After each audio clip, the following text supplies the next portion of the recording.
آج کی جو رات ہے جس کو لیلۃ النصف من شعبان کہتے ہیں، مشہور ہے کہ اس رات میں سال بھر کے آجال لکھے جاتے ہیں اور ارزاق لکھے جاتے ہیں اور آنے والوں کے اور جانے والوں کے اور تکلیفوں کے اور راحتوں کے فیصلے ہوتے ہیں۔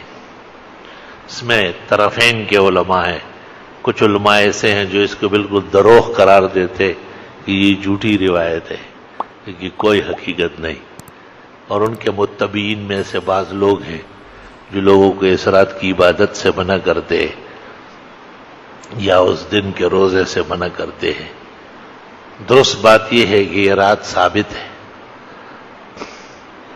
اور اس کے ثبوت کی 3 دلیلیں ہیں۔ ایک تو یہ کہ 1400 سال سے اسلام اور اسلامی کتابوں کے اندر اس کا ذکر خیر ملتا ہے۔ فقہائے کرام نے لیلۃ النصف من شعبان ہدایہ کے اندر موجود ہے، متبرک راتوں میں سے اس کو گنا ہے۔ کس چیز کا تبرک ہے پھر؟ اور لوگ ہڑبونگ مچاتے اور مسجدوں میں نعرے لگاتے اور جشن کرتے اور قبرستانوں کی صفائی ہو رہی ہے، بدعتی اور دوسرے عناصر انہیں دیکھ کر کے بعض بزرگوں نے شاید اس خیال سے کہ کئی بدعت سے جان چھوٹے، لیکن یہ کہ اگر کوئی شخص چھرا غلط استعمال کر لے تو اس کا یہ مطلب ہے کہ اس سے پھل بھی نہ کاٹا جائے، گوشت بھی نہ کاٹا جائے اور چھرے کو گھر سے مارکیٹ سے باہر نکالا جائے۔ یہ کوئی طریقہ ہے کیا؟ دوسری بات یہ ہے کہ ہمارے ہندوستان کے بڑے علماء میں حضرت مولانا انور شاہ کشمیری دارالعلوم دیوبند کے صدر المدرسین، آیت من آیات اللہ، انہوں نے شرح ترمذی کے اندر لکھا ہے کہ اس رات کی فضیلت میں احادیث آئی ہے، روایات ہے، وَلَہَا فَضْلٌ کبیر، بہت بڑی فضیلت ہے۔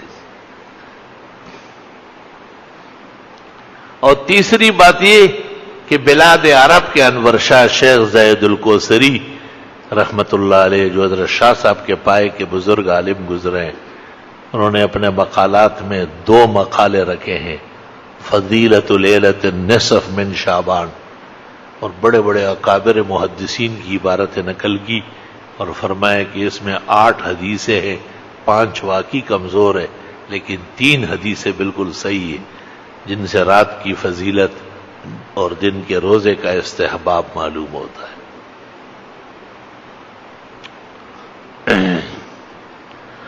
یہ بات اس لیے عرض کرتا ہوں کہ بعض روایات میں ہے کہ ایک مسئلہ سیکھنا 100 رکعت نوافل کے برابر ہے، تو مسئلے سیکھو، 100 رکعت تم کب پڑھو گے؟ 2 دن اور بھی آ جاؤ تب بھی نہیں پڑھو گے۔ اور کہتے ہیں کہ علم کا ایک باب، جیسے تفسیر کا ایک باب، فضائل کا ایک باب، اس کی اہمیت کا ایک باب، اس کی فضیلت کا ایک باب، اس رات کے ثبوت کا ایک باب، اس رات کے آداب و احترام اور اس میں اعتدال اور میانہ روی کا ایک باب اگر سمجھ لیا جائے تو 1000 رکعت نوافل کا ثواب ملتا ہے۔ یا اللہ! تو میں نے بھی اس خیال سے کہ آج کی نشست میں اسی سے متعلق مسائل بیان کرتا ہوں تاکہ ہمارے بھائیوں کو اور ان کے توسط سے ہماری بہنوں کو، بیٹیوں کو اور بھاوجوں کو بھی گھروں میں علم کی روشنی نصیب ہو جائے اور وہ بھی 100 رکعت نوافل اور 1000 رکعت نوافل کا ثواب حاصل کر لیں۔ یہ اللہ کے احسانات کے قبیل میں سے ہیں۔ جس طرح آدمی کتنی محنت کرتا ہے اور کتنی مشقت کرتا ہے اور وہ اول سے لے کے اخیر تک قرآن شریف پڑھتا ہے، ایک قرآن پڑھ لیا، بہت بڑا کام ہے، اللہ نصیب فرمائے۔ لیکن حدیث میں ہے کہ سورہ اخلاص ثلث قرآن ہے، 1/3 ہے، تو علماء کہتے ہیں اگر یہ 3 دفعہ پڑھ لیا جائے تو بھی ایک قرآن کا ثواب مل جائے گا۔ 1,00,000 سوا لاکھ سے تو کم خرچہ نہیں ہوتا عمرہ کرنے کا، اور حج کا تو سرکاری اعلان 3.5 لاکھ کا ہوا ہے۔ 1,00,000 اور 3.5 لاکھ ہم فقیر و عاجزوں کے لیے مہیا کرنا کوئی آسان کام ہے؟ لیکن یہ عجیب بات ہے کہ جب آدمی عمرہ کرتا ہے کتنے جلوے پاتا ہے. عمرے اور حج کی فضیلت کے بیان سے زبان عاجز ہے، انسانی تگدو میں نہیں کہ وہاں کے احوال. بلکہ میں نے کتابوں میں دیکھا ہے کہ اگر کسی کو اتنا تھوڑی دیر نصیب ہوتی ہے کہ کعبہ شریف کے ایک دروازے سے اس کو داخل ہو رہا اور دوسرے گیٹ سے نکلنے کا وقت مل رہا ہے تو بھی انکار نہ کرے. مغفرت کے لیے اور اللہ کی رضا کے لیے یہ تھوڑی دیر بھی کافی ہے. اس پر بھی فخر و شکر کرے ہو کہ ایسا نہ ہو کہ آئندہ یہ بھی نصیب نہ ہو جائے. تو ایک بات تو یہ ہے کہ لیلۃ النصف من شعبان، یعنی شعبان کی 15ویں رات، اس کے فضائل ثابت ہے. لوگ انفرادی عبادت کر سکتے، بعض جگہ نفلوں کی جماعت ہوتی ہے خلاف شرع ہے، بعض جگہ صلاۃ التسبیح با جماعت پڑھتے حرام ناجائز، نفل کی جماعت حرام ہے. فتاوی عالمگیری میں لکھا ہے کہ ایک آدمی پڑھ رہا تھا اور ایک ساتھ کھڑا تھا تو خیر ہے، لیکن دو اور آ گئے تو سلام پھیر دے اور توڑ دے نماز. اور فرمایا کہ اس لیے کہ 3 آدمیوں کی تو پوری جماعت ہوتی ہے، اور یہ باقاعدہ اشتہارات نکالتے ہیں، اخبارات میں اعلانات کرتے ہیں، ہاتھ اٹھائے ہیں مگر لب پر دعا کوئی نہیں، کی عبادت بھی تو وہ جس کی جزا کوئی نہیں. اللہ تعالیٰ بدعات سے اور فسق و فجور سے اور خاص کر عبادت کے رنگ میں محفوظ فرمائیں.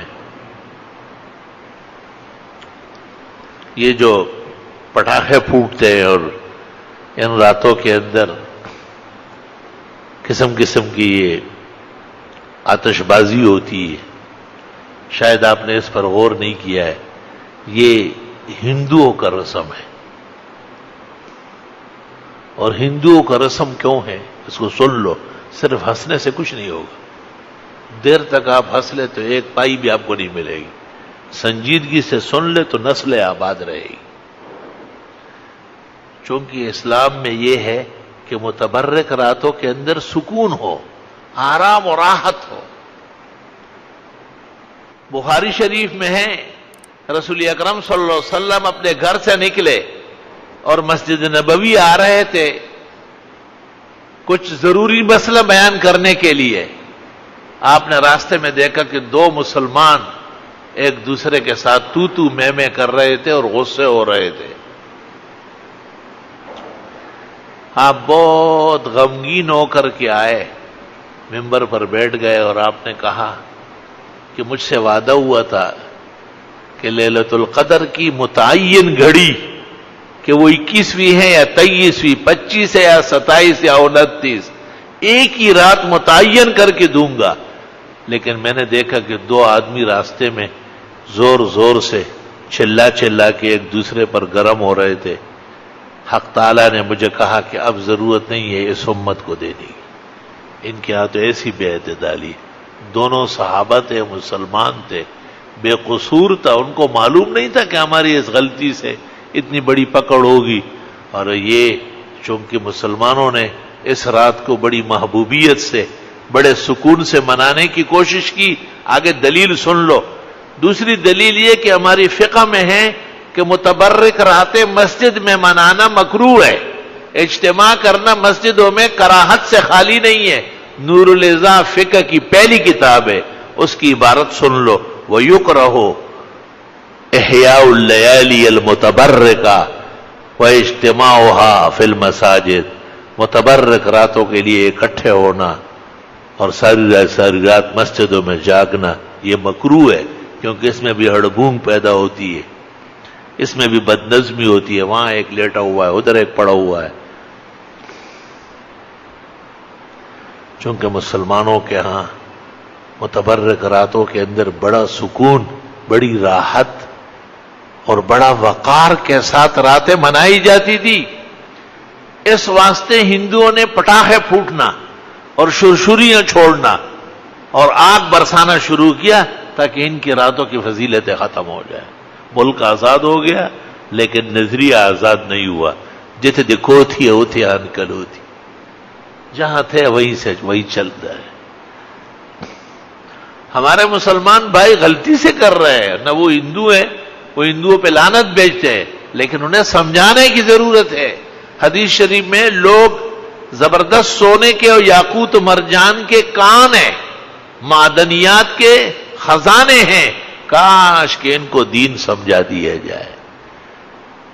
اس لیے فرمایا کہ ایک مسئلہ سیکھنا 100 رکعت نوافل کے برابر ہے، اور علم کا ایک باب پڑھنا 1000 رکعت نوافل سے افضل ہے۔ بہت سارے لوگ کہتے ہیں کہ جی گھروں میں اتنا ماحول مہیا نہیں ہے، تو گھر تو آپ کا ہے، گھر میں تو آپ اور آپ کے بال بچے رہتے ہیں۔ اپنے گھر میں جیسے آپ نے ٹی وی کی جگہ بنائی ہے، اس طرح آپ نماز کی جگہ بنا لیں، اور وہاں گھر کی بیویاں نماز پڑھے، چھوٹے بچے قرآن شریف وہیں پڑھے۔ اس کا یہ فائدہ ہے کہ پیشاب کرنے والے بچے وہاں نہیں پہنچیں گے تو تختہ پوش رکھ لے۔ پرانے زمانے میں چبوترا بنتا تھا جس کو صوفہ کہتے ہیں، پیغمبر کی مسجد کے ساتھ بھی ایک اونچی جگہ بنی تھی، اس کو صوفہ، جس کو اردو کے اندر چبوترا کہتے ہیں اور پشتو میں دن گاچا کہتے ہیں، تاکہ گھر کی مرغیاں وہاں جا کے بیٹ نہ کرے، چھوٹے بچے رینگتے وہاں جا کے پیشاب نہ کرے، تو گھر کے اندر عبادت کی جگہ تو ہونا چاہیے۔ قرآن کریم سورۃ یونس میں ہے کہ حضرت موسیٰ علیہ السلام نے فرعون کے مقابلے میں بنی اسرائیل کو کہا تھا کہ اپنے گھروں کے اندر نماز کی جگہ بنا لو۔